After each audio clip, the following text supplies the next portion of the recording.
Welcome for let me try this totally again. Welcome and thank you for joining us on the ND and NO podcast. Um, this podcast has been inspired by one of our favorite quotes, and that is self-advocacy is BS. We strive to empower neurodivergent people to say no to those things that don't work for us and yes to what does. This is a podcast of the Umbrella US organization in conjunction with the ND23 project, and I am Jeannie V, your host. So this podcast is sort of a self-advocacy sidekick. Whether you're a neurodivergent self-advocate, a caregiver, an ally, or curious about advocacy in general, this is a podcast for you. There is no more of this, if I can do it, so can you narrative. There is no, if you have money, you deserve care BS here. Episodes were featuring captivating conversations, interviews, and expert advice on self-advocacy with a focus on community care. We know that self-advocacy will only work when there is access to the support and care we need. What does that mean? Without community, self-advocacy goes nowhere. Join the movement toward true self-advocacy where we know that without community support, self-advocacy is BS. Subscribe now to ND and NO, and let's journey from overwhelmed and undervalued to saying no to what holds us back and yes to what helps us move forward. Hi, everyone. I am Jeannie V, your host, and today we have our guest who is going to... Well, I like how he says this at the end of his bio. Let me share this. Sheldon Gay is a 42-year-old Black cishet man with pronouns he, him, who is late identified as a gifted person. He is the host of the I Must Be Buggin' podcast, which focuses on humanizing the Black, gifted, and otherwise neurodivergent experience. The podcast centers relatable stories and experiences that move neurodivergence from a frame of deficiency to difference. His goal is to create a safe and empowering space for all neurodivergent people, especially those who may not officially be identified and those from underrepresented communities. And I love this one. He believes a world can exist where labels don't have to be limited by pathology. He looks forward to growing community along his journey of self-discovery and advocacy. So I want to welcome Sheldon Gay to the ND and NO podcast. Very quickly, just want to provide just a general description of myself. I am a transgender woman. I have auburn hair. Today, I happen to be wearing a green dress with black accent, and behind me is a blurred out screen of my nerd kingdom. Hi, Sheldon. Hey, how are you, Judy? I'm doing well. Yeah. If you don't mind, I'll do the same. Absolutely. Thank you. Okay. Yeah. So, my name is Sheldon Gay. I am here in my Liverpool black jersey. I just got my hair cut for this, right? So I got my hair cut. I got black curly hair, a little goatee, and I'm, as she said, I'm a black man. I'm a kind of light brown skin, and I'm very, very excited to have this conversation. This is going to be fun. I promise. Yeah. And again, I love that line from toward the end of your bio where it's like that you believe in a world that can be possible where we move past this pathology of neurodivergence. And I mean, I don't know about you. I am tired of being identified by what ails me. And I know a lot of other people are also past that. So thank you for making that statement. Let's dive right into this. How did you discover, and how is your journey of discovery of neurodivergence come about? What's kind of brought you to this place where you are a voice wanting to bring community to neurodivergent people? Yeah, thank you. Yeah, so it's been a little over a year now since I kind of firmly placed myself into the category of neurodivergent. I mean, if I'm being honest, probably even a year and a half ago, I probably wouldn't even have known really what that meant. Um, I had heard of terms like ADHD and autism and dyslexia and all these other terms, but they kind of stood alone. And the concept of neurodivergence wasn't something that I really understood. However, like I said, a little over a year ago now, I started to kind of really look at my life. Like I said, I'm 42 years old. I'm looking at my career journey. I'm looking at my personal and other relationships, and I'm realizing like I feel like I understand myself pretty well, but there's just something there that I'm not quite getting. Right. There's something about my interactions that's not quite making sense. I show up in certain spaces and without, um, again, I've done a lot of work, so I'm like, okay, I shouldn't be someone who's talking over people or stepping on like those things should kind of be taken care of, but there's still something in the room with us that I'm not quite getting, and so um, I, was working with my therapist and again just kind of really digging into that question, kind of peeling back the layers, and I'd probably say what it really took was for me to ask like the questions behind the questions of Yeah. you know I'm when I get upset in this situation or I'm like overwhelmed in this situation, well, what does that really, why is that there? What are the, what some folks call shadow thoughts? Like what am I telling myself I'm, not good enough for, or that I feel like I'm going to lose if I operate more authentically? And I started to read books. Probably the primary book that really kind of knocked it out of the park so far as bringing me into the frame of giftedness is a book that you probably are familiar with. It's called Living with Intensity. Okay. Um, and so, in that book, for those who don't know, a lot of it is talking about, you know, those of us who, and not necessarily those who are gifted, but just those of us who um, have intense experiences around a number of different dimensions. And so when it, for example, was talking about an emotional intensity, the depth of feeling, the complexity of feeling, you know, I can tell you that there are times when other people are crying and it may not even be something that's directly impacting me, and I start to cry.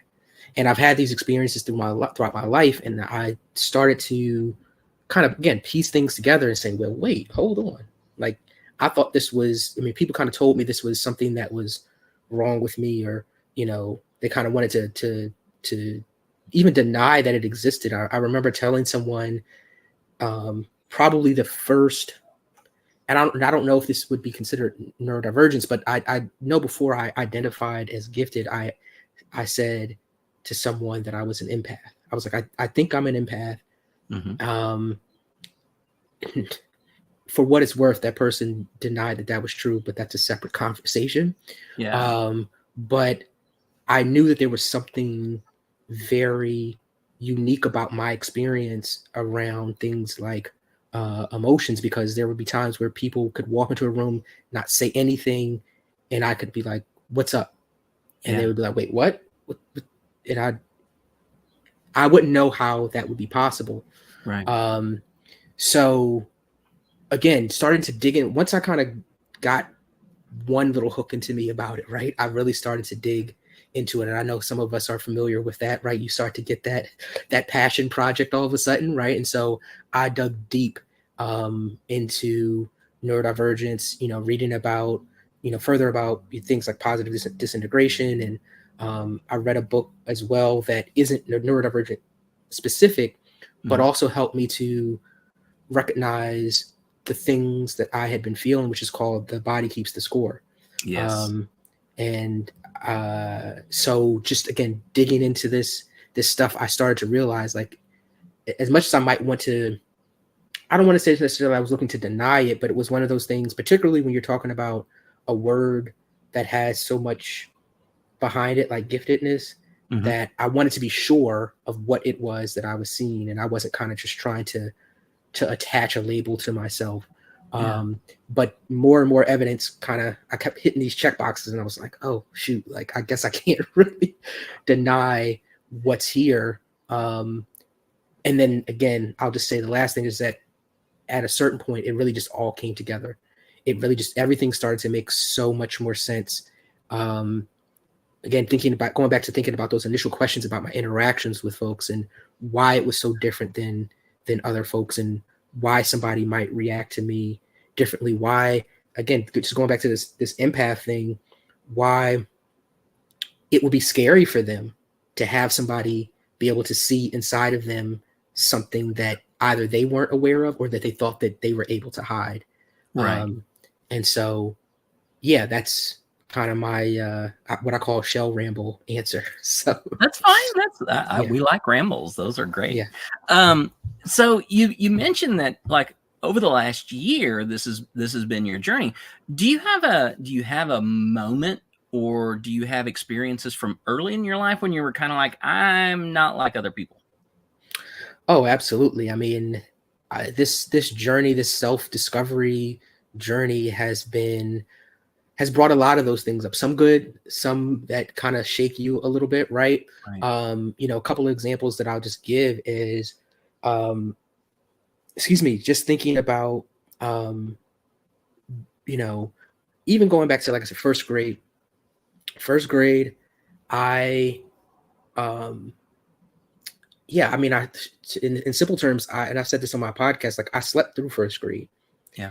And it was an interesting experience because the teacher thought that I was just being defiant, like I just didn't want to be involved or whatever. And it took for my mom to come down there and kind of surprise the teacher and kind of sit in and watch and say, well, no, he's not being defiant. Like he already knows this stuff, Yeah. right? And so he needs to be challenged. Right. And it was one of those things where, again, I would wake up and I'd see all the rest of the kids.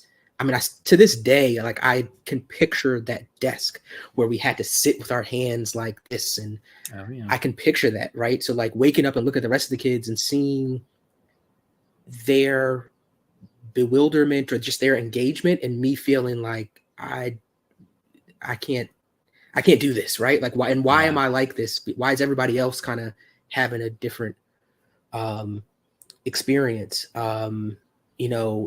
Maybe in some of my later years, I mean, even the example that I just gave about, being able to sense certain feelings that folks were having, or, I mean, shoot, actually, let me take you one step back. Like this is probably, I don't know, I was probably 9, 10, maybe a little bit older than that. And I remember telling my mom, I literally told my mom, like, I think I need to have my brain tested because I just think differently.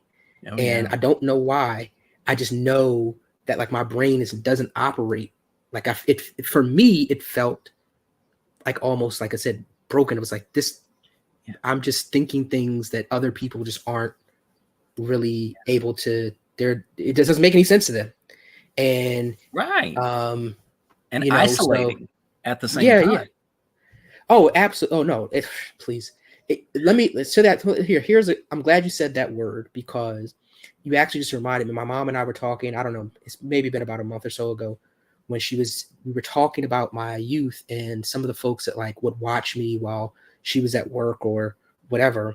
And unfortunately, I had to kind of like reveal to her. She said, because she was saying to me, how adults would talk to me, we'd have to have conversations with adults, and I forget exactly what the words were that she used, but I said, no, like I never had conversations with adults. They just talked at me, right? Yeah. Particularly once they realized, like, again, that I wasn't just a regular, whatever, 5-year-old. Yeah. It wasn't a conversation that it was a different conversation. It was just, I'm talking to you, and I'm Mhm. not really engaging with you because I'm 5 years old, and at that point I'm, you know, thinking about the solar system and stuff like that, and Yeah. um, that brings up a lot of stuff for adults and all this other kind of stuff, and I know that I've felt for a long time this experience of, again, being in rooms with people but not actually being present with them, or them not being present with me,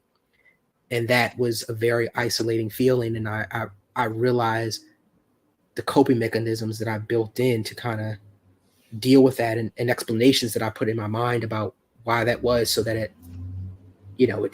I just had, it made sense on some level. Yeah. Would you be willing to share some of those coping mechanisms that you sort of developed over time? Yeah, I mean, honestly, one of the biggest things is shrinking. I mean, that's Mhm. probably the number one thing. I think that in, I mean, to this day, I mean, actually not even to this day, because again, now that I've understood what's going on, like shrinking is not something that um, I subject myself to.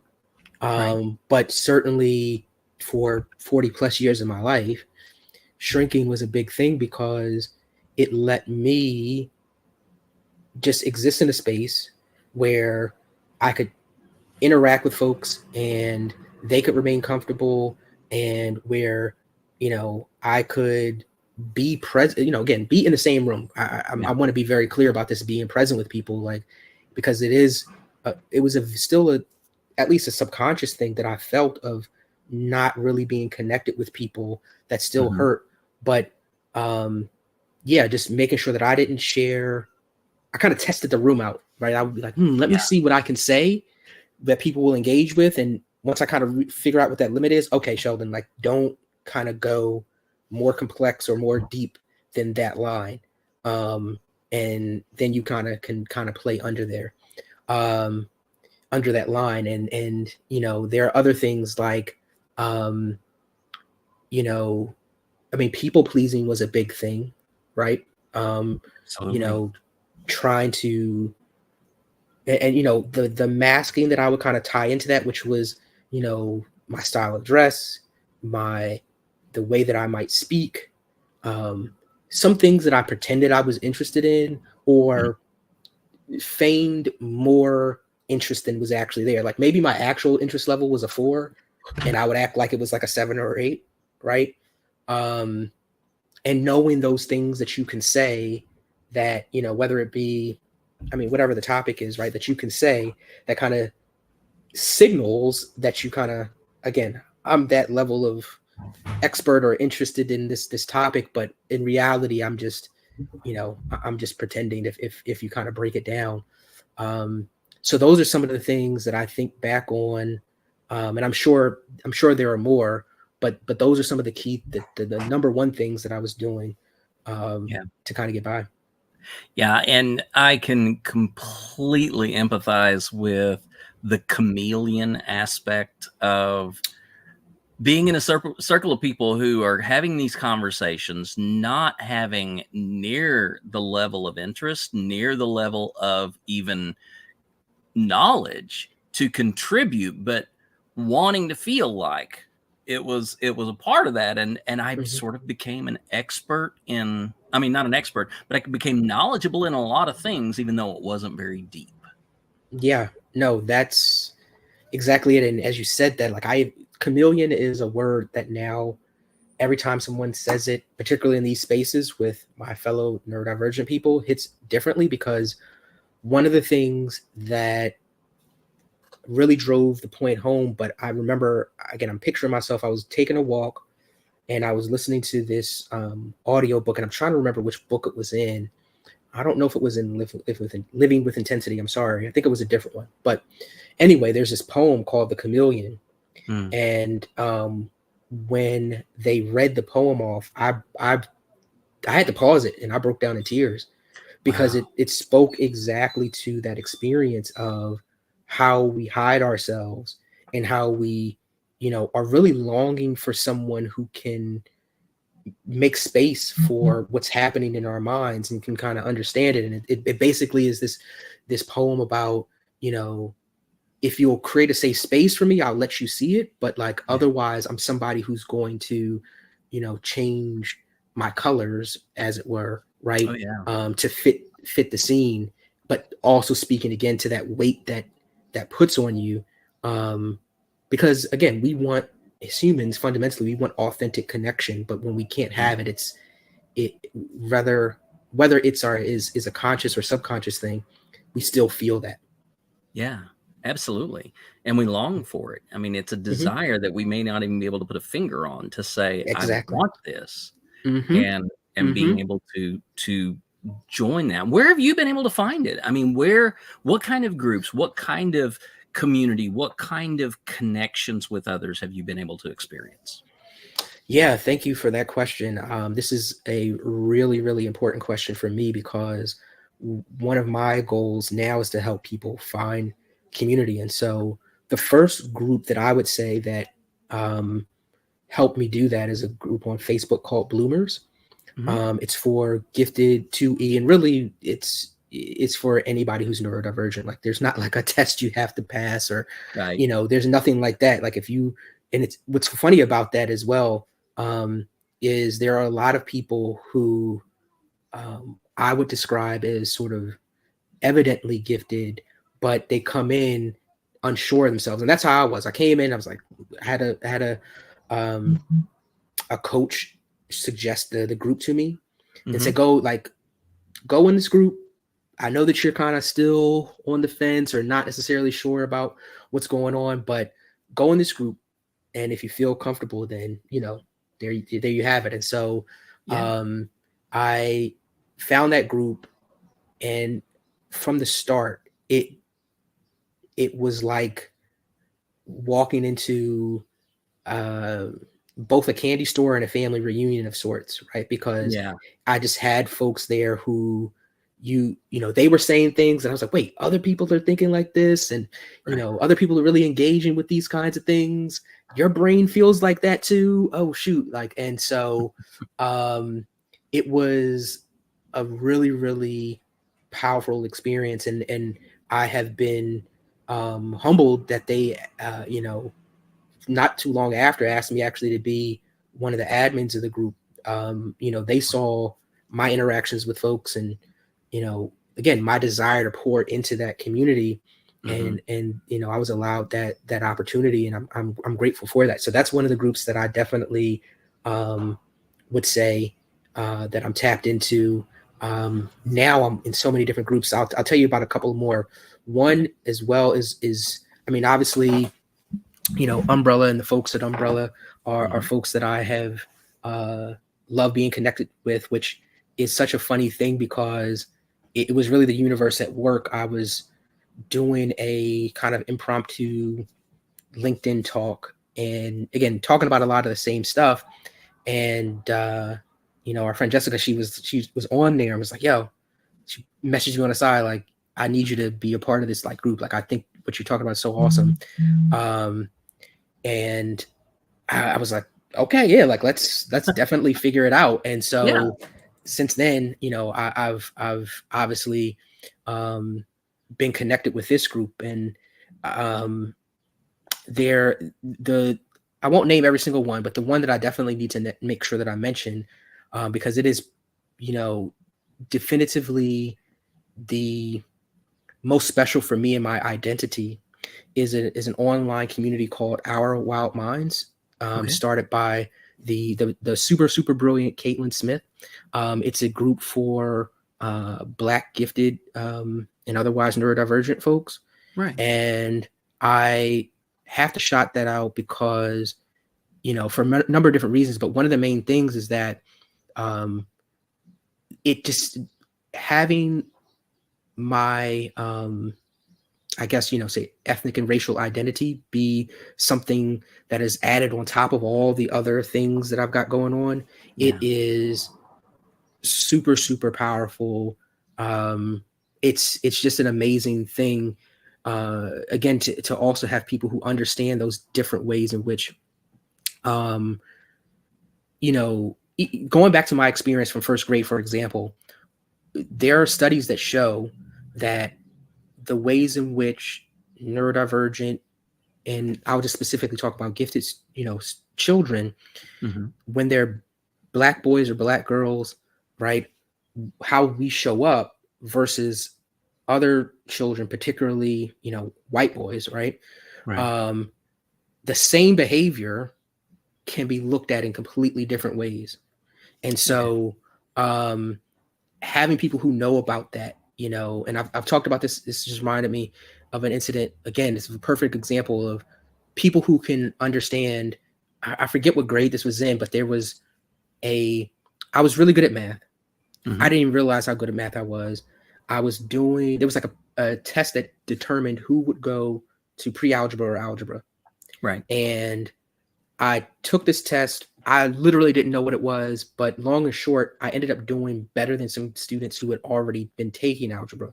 Yeah. And instead of them saying, wow, like this is really cool, like we need to put you in this class, one of the teachers pulled me to the side and was like, well, we think that you might struggle and all these different reasons why I shouldn't go straight to algebra. Again, Right.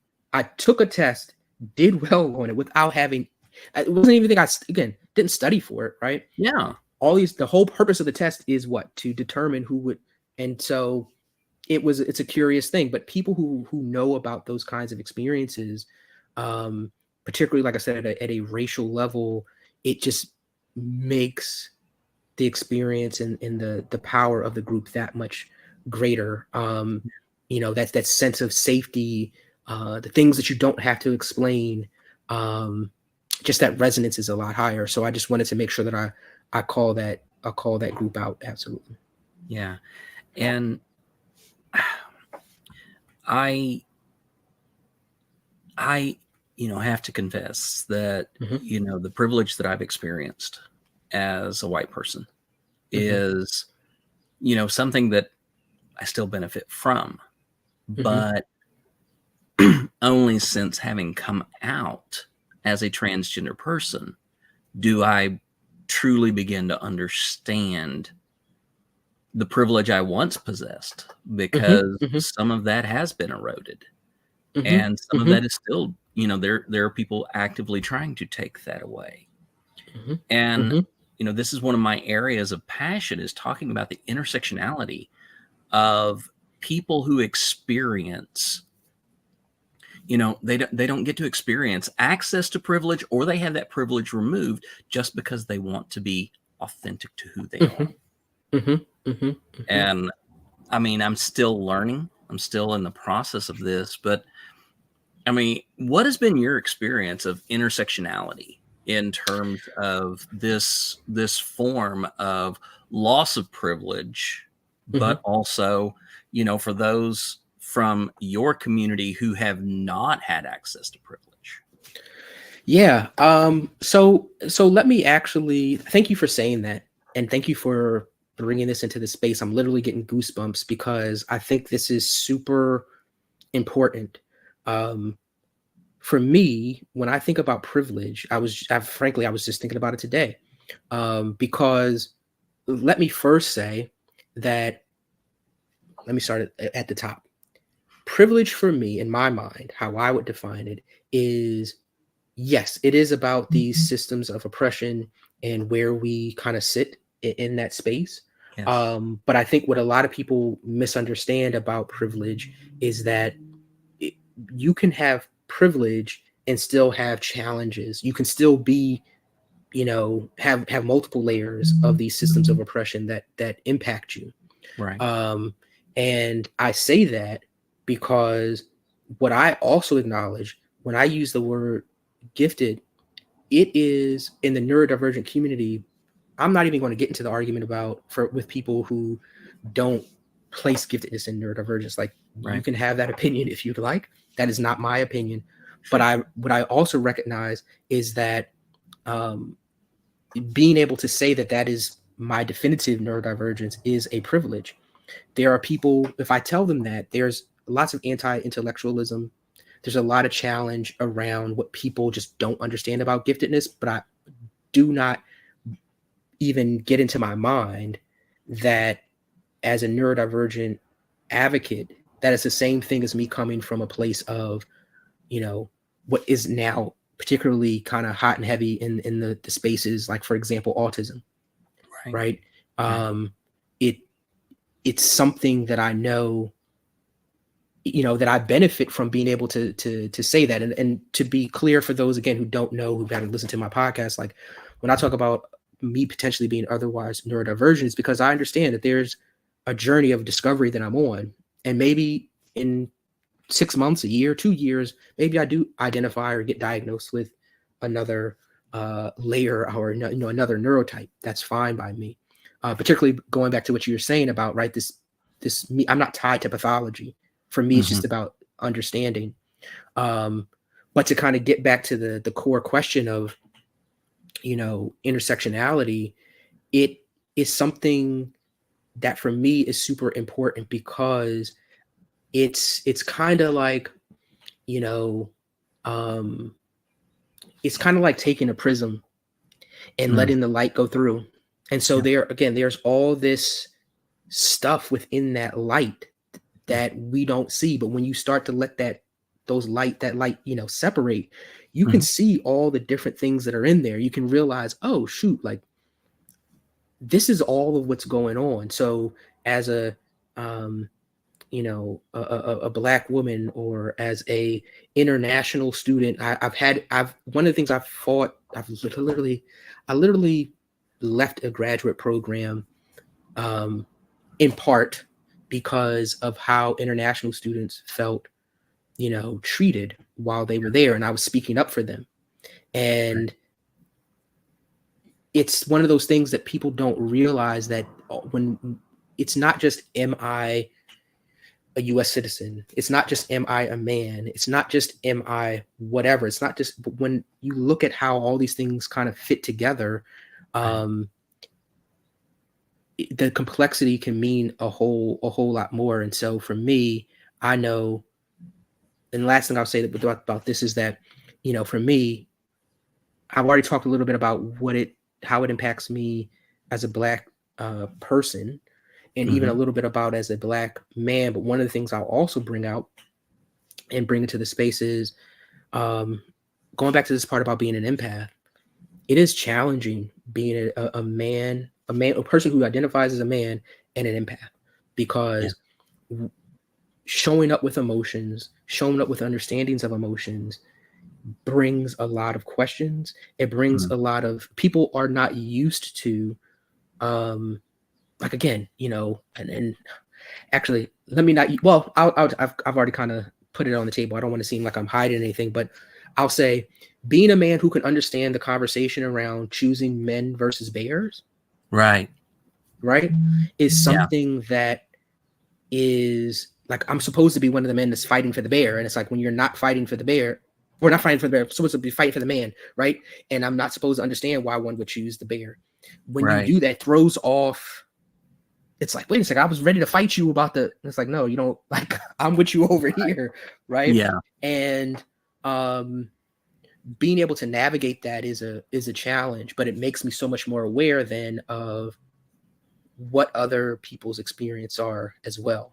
I hope that answered your question and was helpful for folks. Oh yeah, absolutely. Because, the way that I look at intersectionality is not just in systems, and it's not just in societal structures.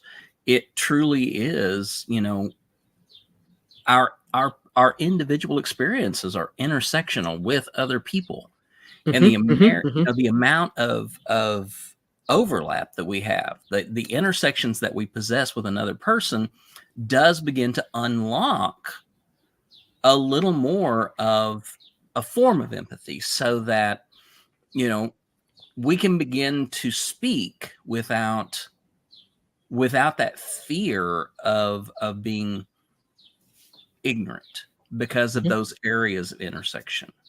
And being able, you and I, in different ways, experience the bear conversation differently.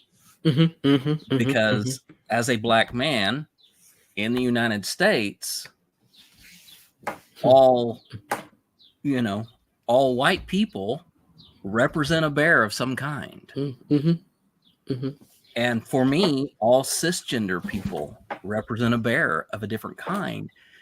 And in that moment of being able to say, what bears do we encounter in our own forests? We can begin to have those conversations of intersection. I can't understand the bear you have to face. Mm-hmm. You can't Mm-hmm. understand the bear I have to face, but in sharing that experience together, we can have that moment of empathy and hopefully come to more understanding of each other's perspectives and experience.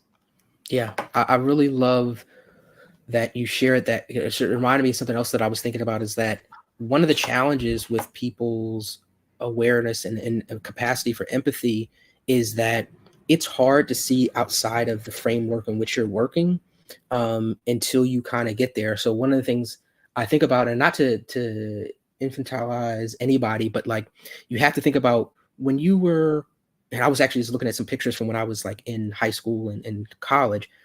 The young man that I was then thought that he understood the world and its at its capacity, right? Like, or I thought I was very close to understanding, right? Like in the that's such a different life than what I'm living now.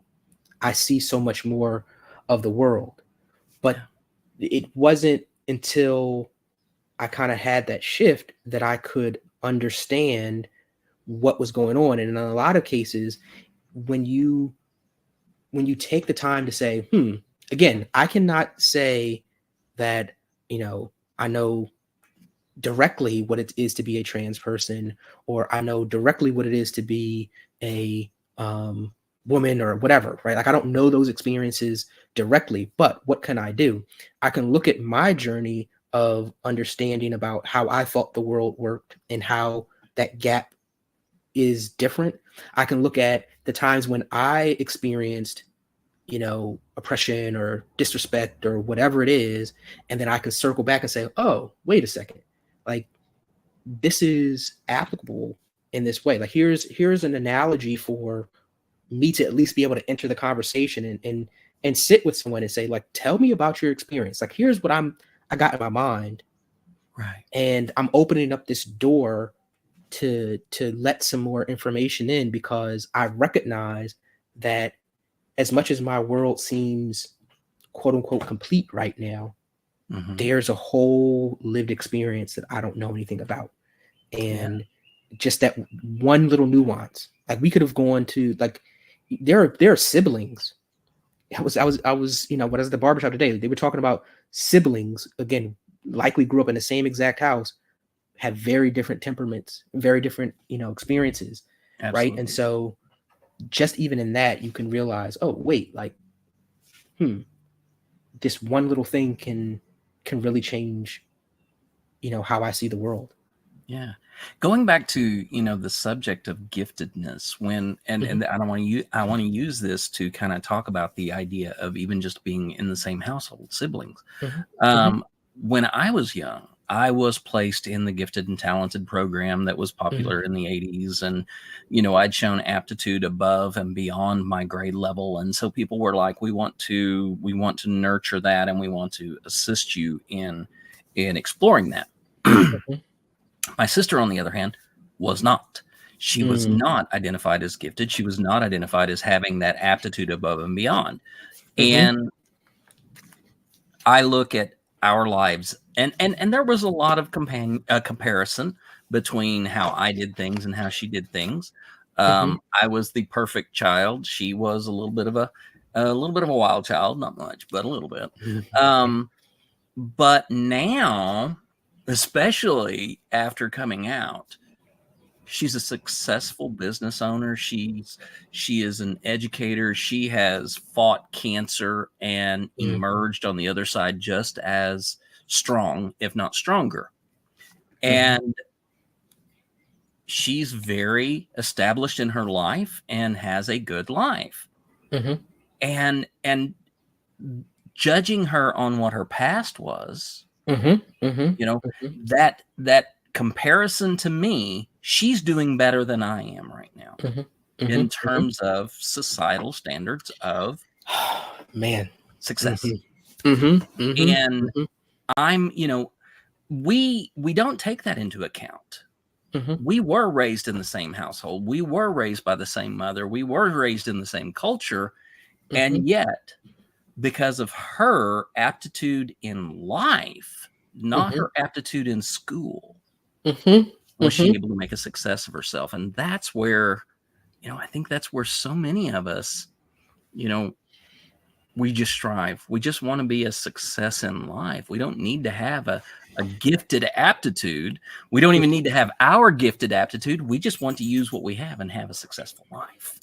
Yeah. Wow. This could be a whole entire separate podcast, which I guess technically that's what my podcast is. But I mean, just seriously, like this could be an entire episode unto itself. I mean, I love that you talked about this. Let me first define at least a little bit about how I see giftedness, because one of the things I'm fighting against is the idea that, and to be clear, not saying that this is what you said, I'm just talking about in general, that giftedness is just this academic thing. And it's one of the biggest challenges that has faced me in my life, because when it's just an academic thing, it's like after you leave school, then what is it, right? Like, are you not gifted anymore? And it's like, well, if my brain was working like this, if this is about my brain working differently, being differently wired, I'm pretty sure as soon as I get the diploma, there's not like a switch. They be like, oh, hey, hit that switch over there. He doesn't need that anymore, right? Like exactly what happens, right? And this goes back to even talking about the book Living with Intensity, because it talks about all these different ways in which your mind and your body is impacted by how you experience the world. And for me, giftedness is less about, do I do well at math or science or English even, right? It's much more about the pace in which I handle things, because to be frank, that was one of the challenges in relating to people, is not seeing that difference in capacity for processing speed with certain things. And people, I was just joking with somebody last night, like one of the gifted mistake number whatever 999 is saying, oh, this is easy. For me, it may be. Exactly. For them, it may not. If I don't have awareness about that, it can feel like to them that there's some sort of judgment coming from me. Meanwhile, I have no idea, again, how other people's minds, like I don't even understand that it is something that I'm doing that has any kind of delta, right? Like I don't even understand that. But for me, recognizing that, yes, there's this speed, there's this depth, there's this complexity that's there, and there's this curiosity that, again, I talk about it in my podcast. Like for me, I think everybody has like whatever, some large set of dials, and your neurotype, whether it fall into what we would consider to be the neurotypical range or otherwise, is determined about just how your combination of dials, like how high is one thing turned up. Sound sensitivity, again, I don't currently identify as autistic, but I can definitely say I have sound sensitivity, and that's something that would typically be considered with autism. And there are people, like most people who are hearing, right, would say that there are some sounds which we don't like, but is it something that, as I call it, like feels like a brain itch? Like that's when your dials turned up to a different level. And so, the giftedness piece for me is, I just want to be very clear about that. But to that point, what you make is a really important point, which is that what success looks like and how we should be judging ourselves is very much in our ideal world, should not be dependent upon how well, I say to people, how well we oil the capitalistic machine. Like that's not right. Like you all are equally valuable Mm. I'm so glad. Like it sounds awkward, but I'm glad that I did not grow up, in the same house as my brothers. Um, I had one brother that was with my dad that I never lived directly with. My other Mhm. brother, he was born when I was like almost 18, so I was out of Okay. the house. And I say that like I would have loved to have, my brothers like similar in age and been able Oh, to yeah. do stuff in that way, but I'm grateful that we didn't have that same level of comparison. Like there's always going to be comparisons, right? But Mhm. when you grow up next to a sibling and people are looking at like Johnny, is 2 years ahead and he did so, but in 2 years you've got to be able to get to. And it's like, Right. wait, why should that be? Like this goes back to, again, asking the questions like, why is that standard the thing that I'm holding myself to? Why is anyone judging us in that way? Yeah. I just think that it's super super important to think about that, because yeah, somebody could be super successful professionally at this point who wasn't identified, you know as a child. And again, though, we can go back to that whole conversation about how women are seen differently. Like we Yeah. can we can have this whole conversation. But um yeah, I mean, again, I've talked about a few things, and again, I hope that I've addressed the question. So Yeah, absolutely. The way that I approach, asking the questions is I hear something and I set it out there, kind of like I set it out there like a buffet. You get to pick what you want off the buffet. Okay. right, That it right, right, works for me. So right, right. I think that's what makes these conversations individualized and unique, Mm-hmm, is that there's no set answer. There's mm-hmm. no single defined answer, because those of us who are neurodiverse, we don't want to follow a script most often. Listen, listen. I can That tell by that breath, you know exactly yeah, what I'm talking about. yeah. No, no. That was one of my biggest challenges, growing up, is that, I mean, to this again, one of my phrases is structured chaos. That's what I consider myself to be a proponent of. I recognize that there's some, like, I don't believe in total anarchy, right? Right. But at the same time, like, I am totally open to exploring so many different things in so many different ways. Um, and I really hate when it's like, this is how we always did it, or this is like, it frustrates the heck out of me, Yeah. to think that we only have access to, one linear way of doing things. Right. It just doesn't work for me. Yeah. And, that's sort of, especially in American society, we are very traditionalist in terms of how the structures are made, and Hmm, very much pigeonholed according hmm, to our ability to contribute. So, hmm, how do hmm. you protect yourself in this holistic, ableist world that tries to say there's something wrong with you? How do you guard yourself against that? Hmm. Yeah, very, very important question. One of the things that I'm doing now, and I'm grateful. This last year has brought a lot of major transition for me. Um, more on that at another time. But one of the things I'm grateful for is that it's let me lean into this belief that I need to create my own spaces, Hmm. and I need to have confidence in who I am and what my needs are. Right. So just for simplicity's sake, like let's just talk about it from a corporate versus entrepreneur. Like I'm an entrepreneur now. Hmm. I have been for a little over 3 years. I, pray to the gods, to the universe, to, whomever, right? That Yeah. I never have to go back to corporate. I just don't think that that would be a good setup for me. However, if I did, or if there's someone listening who is in that situation and isn't in a space where they can leave their job, one of the things that I think about is, again, when you understand who you are and what your needs are, when you go to ask for accommodations, right? Mhm. When you go to create your spaces, you're no longer doing it from a place of desperation. You're not doing it from a place of begging. You're not doing it from a place of, if you don't mind, right? Mhm. You do it from a place of like, I need this thing.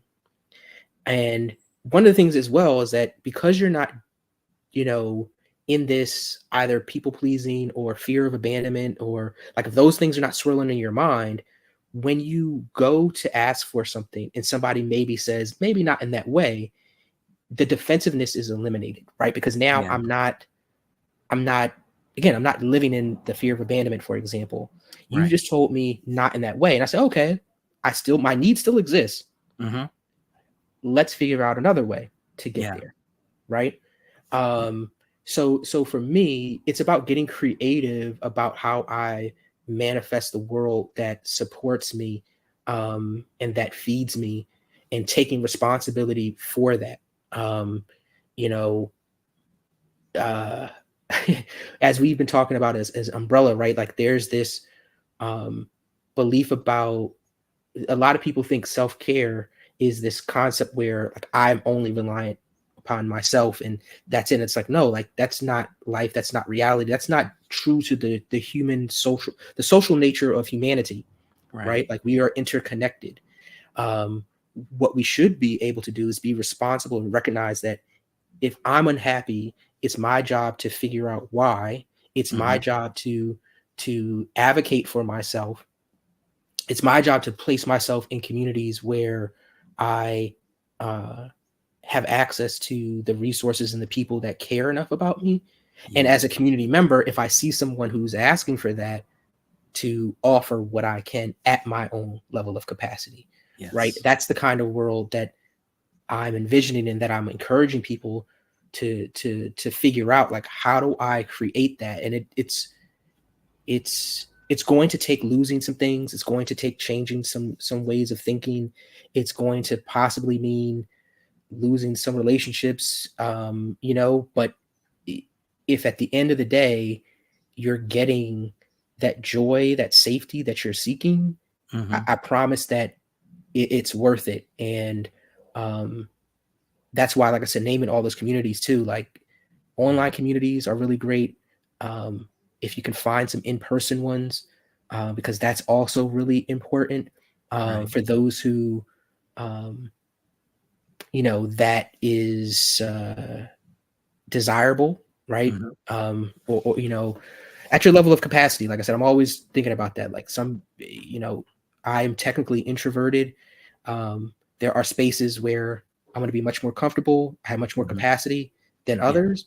And like I said, so even talking about able bodyism and all this other kind of stuff, like I understand not everybody's got the same capacity. I'm just saying in general, like try to, if you can, find those in-person ones, because even again, sitting across from someone, Mhm. even if you don't say anything, if everybody else is interacting, even it's just that can still be super, super powerful. So Yeah, um absolutely. yeah. The power of presence in the Hmm. midst of and so my former background is I was a United Methodist pastor. Hmm. And Hmm. there's been a lot of celebration over the last week because the United Methodist Church has changed its official stance regarding gay and lesbian and bisexual people. Hmm. The thing is that they didn't do anything in addressing transgender and gender diverse communities. I heard that was missing, and I was okay. Go ahead. Yeah. And so I have sort of made it my purpose to be that thorny presence in my local embodiment of the United Methodist Church, Hmm. because it's like you have a responsibility to acknowledge and receive and bring in the transgender and gender diverse community if you Hmm. want to be inclusive of all. And Hmm. so, Hmm. being that presence, even if sometimes you're a thorny presence, even if Oh you're yeah, that I love you're that. that sore thumb presence at the table, Yeah. it's important. Oh, absolutely. Thank you for sharing that. One, I hadn't heard about that specific outcome, but thank you for sharing that as well, because that is also really critically important. Again, at your level of capacity, kind of like, I know I've always been just that guy. Like, I talked about shrinking as a coping mechanism, but there were definitively times, particularly when that kind of like, when I couldn't take the level of injustice. Like, I'm Mhm. that guy. Like I said, I left my grad school program, which set me back essentially 3 years. Wow. I had to make that decision. It cost me money. It set me back 3 years, but I had to advocate for what was not an inclusive environment.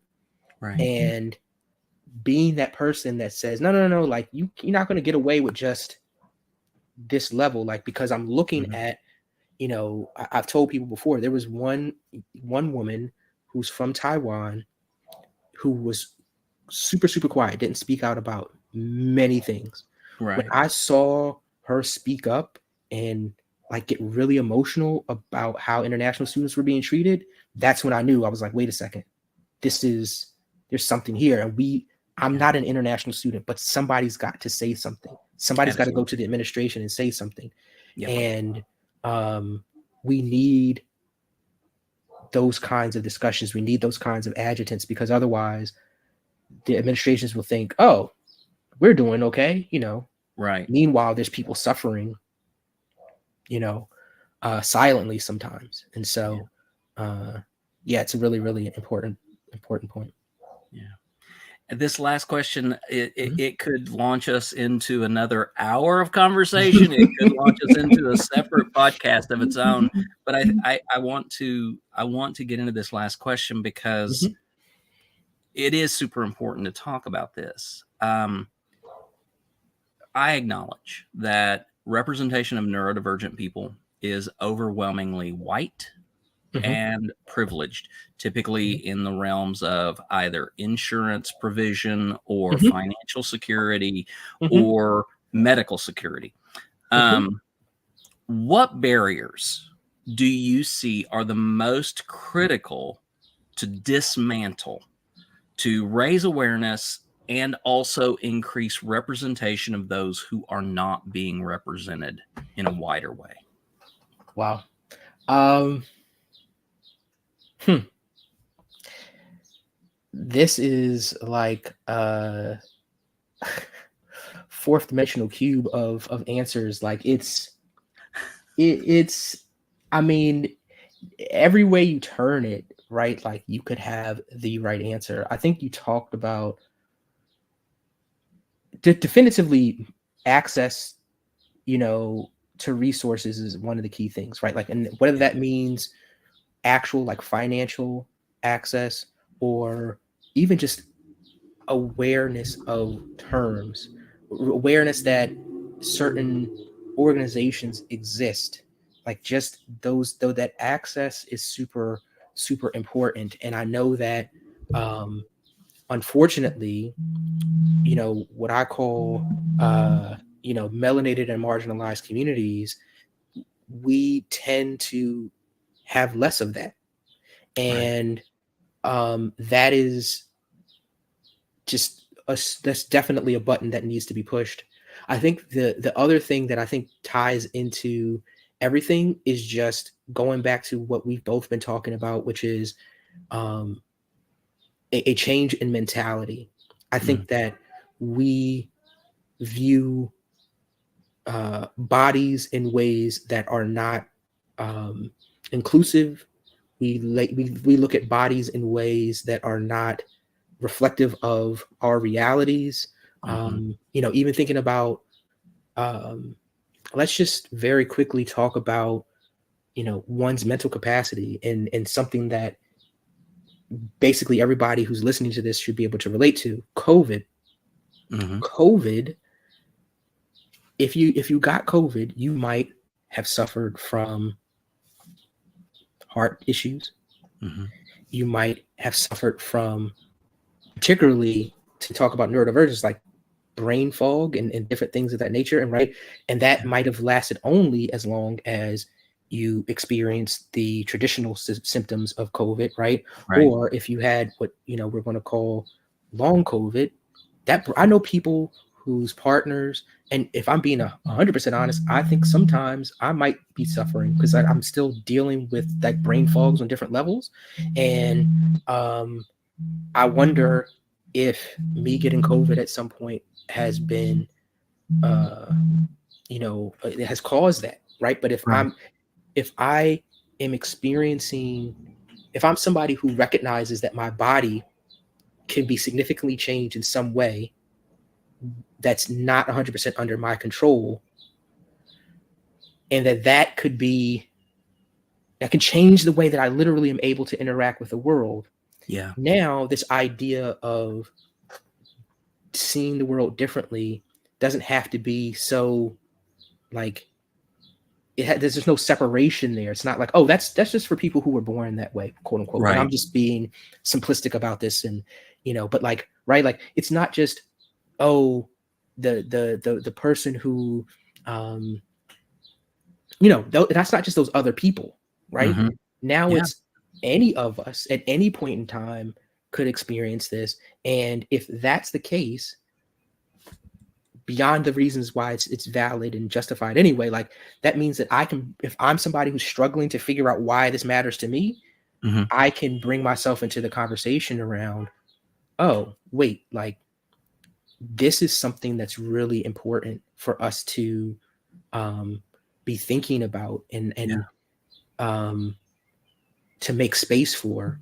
That's super important. So I think, again, just our mentality around what is disability. And again, I'm not looking to, there are people who, for example, some people consider certain neurotypes a disability, and other people are not comfortable using that word. Right. I'm not trying to tell anybody what to think about that, in this moment. What I'm just saying is that we should be able to use the word disability and it not kind of devolve into that conversation, right? It should be Absolutely. just about, just bring it to the space,